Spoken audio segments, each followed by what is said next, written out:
Doctor Akhilesh गंदे गंदे इशारे कर रहा था मुझे सर। चलता था ना तो मुझसे सट के क्रॉस करता था सर। मैं इग्नोर कर देती थी कि मेरा हस्बैंड है यहाँ पे, वरना अगर बाहर होता चप्पल खोल के मैं मारती सर ऐसे इंसान को। ज्योति कुमार कंपाउंडर है वहाँ का, उसको मैंने रिक्वेस्ट किया कि भैया प्लीज़ आप मेरे हस्बैंड की मदद कर दीजिए, रात में ये लोग रुकने नहीं दे रहे हैं मुझे अपने पास, इनके पास। उसने बोला ठीक है ज़रूर मदद करूँगा, ये कह के, और मैं अपने हस्बैंड से बात करने लगी, इशारे से ही वो बात कर रहे थे। मैं बोल रही थी, अचानक से मेरा दुपट्टा खिंचाया बहुत ज़ोर से।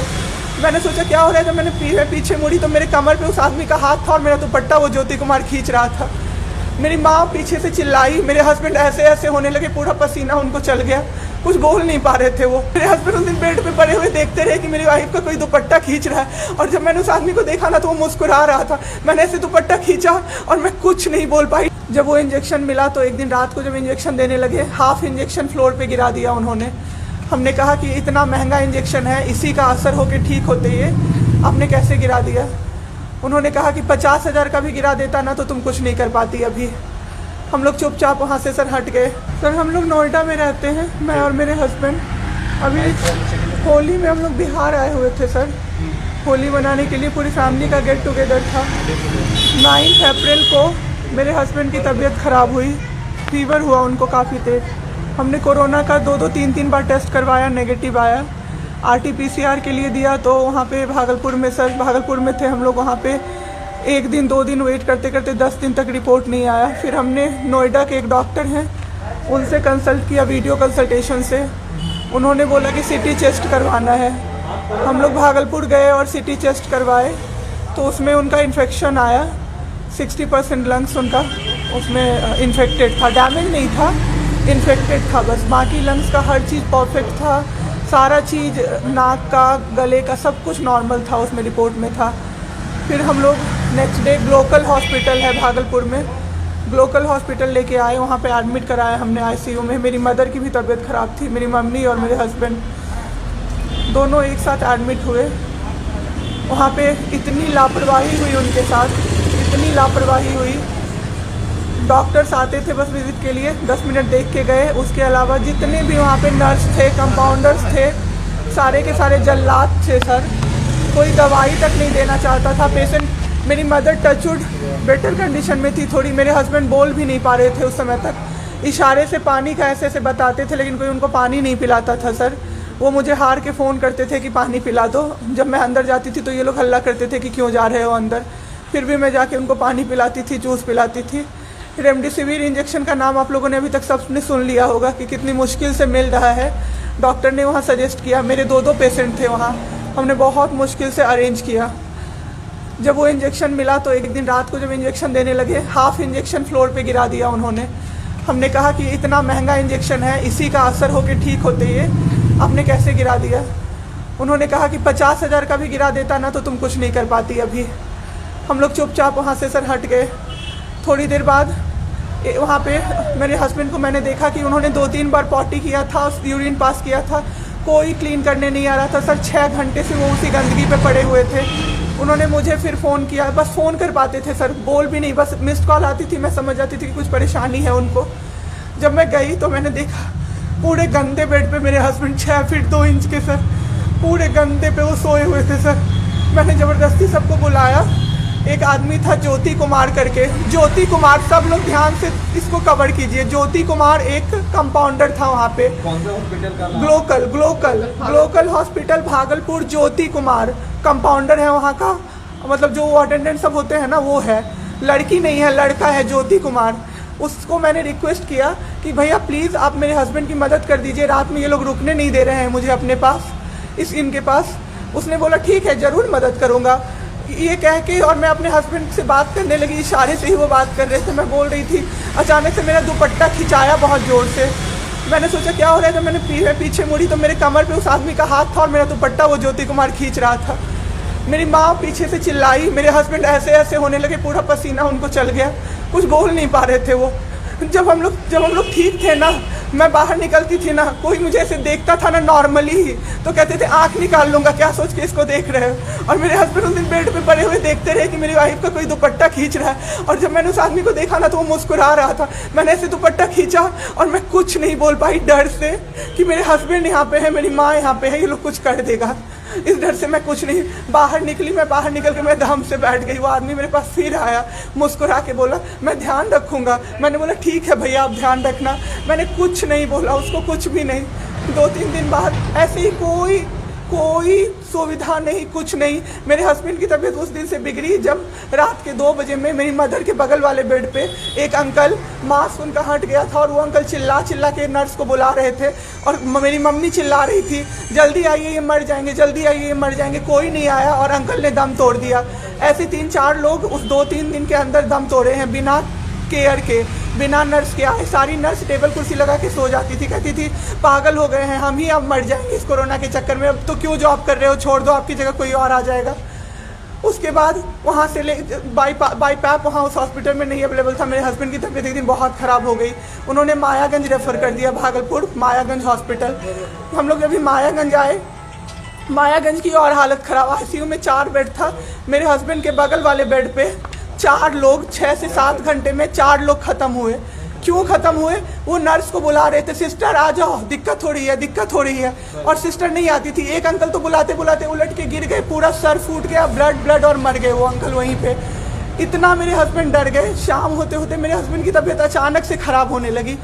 पूरा ये सब ड्राई हो गया, एक लेयर वाइट कलर का जम गया उनके ऊपर, बहुत ज़्यादा तबीयत ख़राब हो गई। हम लोगों को समझ भी नहीं आ रहा था कि हो क्या रहा था। अचानक से मेरे दिमाग में आया ना, डॉक्टर को कम से कम 5-6 बार मेरी बहन बुलाने गई है, क्योंकि कोई डॉक्टर था ही नहीं ड्यूटी। कब हुई आपके हस्बैंड की डेथ? परसों। सुनिए मेरी बात, पहले पूरी कहानी मेरी सुनिए। मेरी बहन 5 बार 6 बार गई है बुलाने डॉक्टर को मायागंज में। तो डॉक्टर क्या कह रहे हैं, यार रात में भी सोने नहीं दोगे। जब हमने देखा जाके सर, तो लाइट ऑफ, इमरजेंसी के नाइट डॉक्टर्स का लाइट ऑफ, और सब नीचे बिछा के मूवी देख रहे हैं और सो रहे हैं, और दरवाज़ा तक नहीं खोला सर। मेरे हस्बैंड की ऐसी हालत हुई, जब मेरी दीदी बहुत जाके चिल्लाई तब एक डॉक्टर आए वहाँ से। तो उन्होंने देखा क्या कि मास्क, उन्होंने ऐसे मास्क लगा होता है ना, उसमें एक ऑक्सीजन सप्लाई का पाइप होता है ना, वो पाइप ही नहीं लगाया था सर, बस मास्क लगा के छोड़ दिया था। ऑक्सीजन सप्लाई आ ही नहीं रहा था। जब बहुत कम हो गया तब वो डॉक्टर आए और पाइप लगाया। मेरे हस्बैंड तुरंत में जिंदा हो गए। उसी दिन से उनके दिमाग में वो ऑक्सीजन की किल्लत का डर बैठ गया सर। बहुत 7 घंटे बिना ऑक्सीजन के रहे सर, लड़ते रहे। फिर उस दिन इतना वो डर गए, वो बोले नहीं अब हमको कहीं बाहर लेके चलो। दिल्ली में सर हमने बेड का किया, बहुत पता नहीं था, दिल्ली में कहीं भी जगह नहीं था। हम पटना आए, राजेश्वर हॉस्पिटल में सर पटना आए। यहाँ पे इन्होंने कहा ICU में अटेंडेंट नहीं अलाउड है, नहीं जाओगे आप। मेरे हस्बैंड रोने लगे कि मेरी वाइफ को बस भेज दो, वो रहेगी तो मैं ठीक हो जाऊँगा। इन लोगों ने नहीं अलाउ किया सर। आज मैंने देखा एम्बुलेंस से हम लोग भागलपुर से पटना आए थे राजेश्वर, रास्ते में उनको 3 बार पॉटी हुई थी सर। उसी गंदे बेड पे उनको 4-5 घंटे राजेश्वर में सुलाया रहा।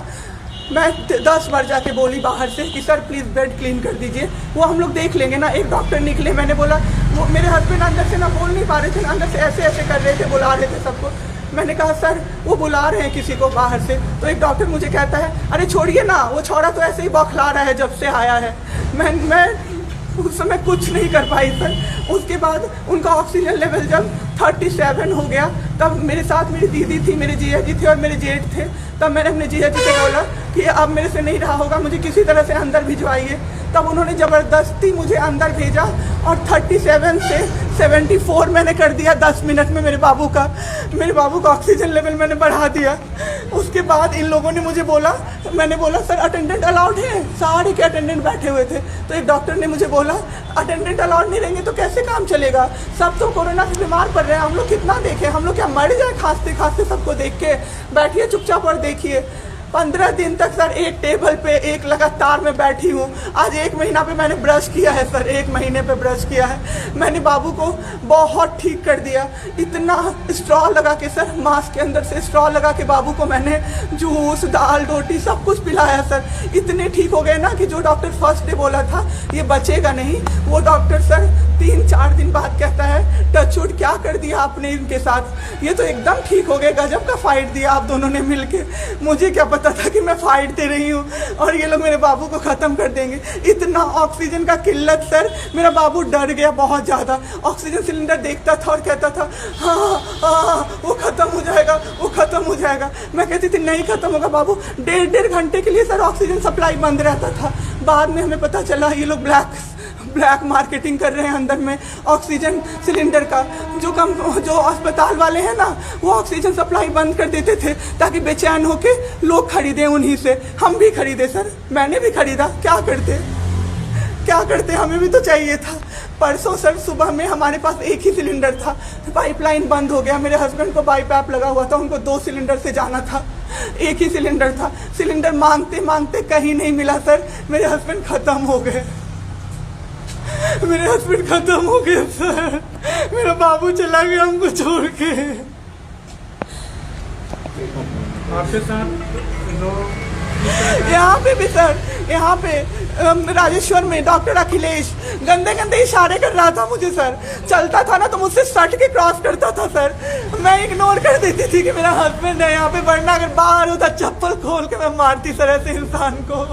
वहाँ पे मायागंज हॉस्पिटल में डॉक्टर्स, कोई भी डॉक्टर नहीं आता है, कोई सीनियर डॉक्टर नहीं, जूनियर डॉक्टर नहीं, और पेशेंट की सिर्फ एंट्री कर देते हैं कि फिजियोथेरेपी किया गया।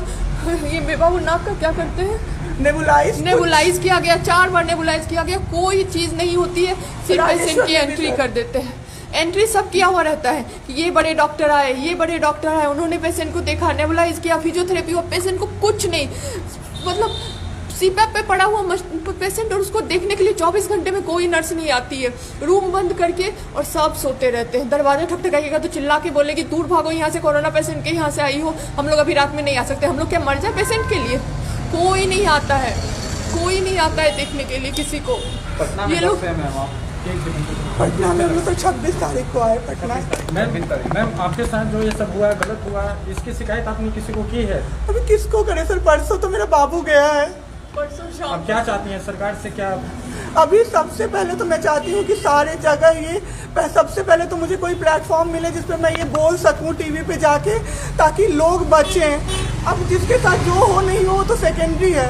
हमारे जैसे जो लोग उसमें पड़े हैं ना, जो ये छोड़ के भूल जाते हैं कि पेशेंट का ख्याल डॉक्टर्स रखेंगे, वो जाके अपने पेशेंट का ख्याल रखें, नहीं तो सब मर जाएंगे सर, सब मर जाएंगे। एक डॉक्टर एक दिन आए राजेश्वर में, कहते हैं अरे ये बेड अभी तक नहीं खाली हुआ है, मतलब ये आदमी अभी तक नहीं मरा है। एक आदमी के बारे में आप सोचो सर जरा सा। मेरे हस्बैंड को वेंटिलेटर पे नहीं रखा सर, वो शायद बच जाते। और जब मेरी एक फ्रेंड है डॉक्टर, उसने बात की कि आपने वेंटिलेटर पे क्यों नहीं रखा, तो झूठ कह रहे हैं कि फैमिली वालों ने मना किया। हमें कोई सजेशन नहीं दिया गया कि वेंटिलेटर पे आप रख सकते हो, कुछ भी नहीं सर। वो बस वेट कर रहे थे कि ये बेड खाली हो। ठीक है।